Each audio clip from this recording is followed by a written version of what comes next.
سلام بچه که کندولی پارس زبان برای گایدنتان آمدیم.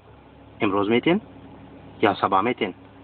پشتو همیشه سر قومای دیگه سوار بوده و نمیخوایم دیگه کون بتیم. چرا کندوله کلب شکر؟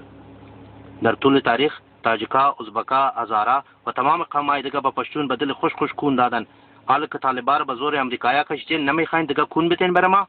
کس مادر ارامی. مردگاو.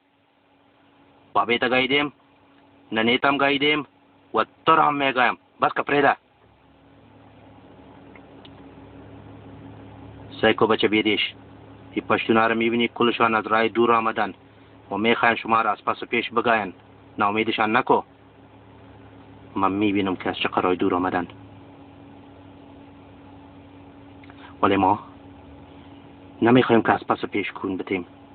زنای ما را بانین، تنها مردای ما را بگاین. سایکو بچگک. از پس پیش اردویش میخوایم.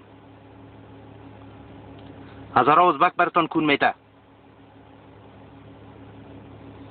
هزاره؟ و ازبک اردویش بسیار کون نرم و ملایم سفید داره. عیناً مثل کس وارسته. اگه یقین ندارین مرا بگاین. کس مادر پدر نالت. گوره وراره زه کنه غواړم. زه پوهیږم چې ته قنداره او کنه غواړې، لیکن زه کونه او کس دواړه غواړم. ګوره وراره، د هغه وخت چې طالبان ایستلي دي د ازبک او هزاره کونه مې نه ده غوولې.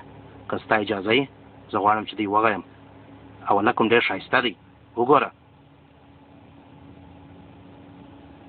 ولا هلک خو ښایسته دی. ستا قبوله ده او زما هم قبول ده. درځئ چې ځو.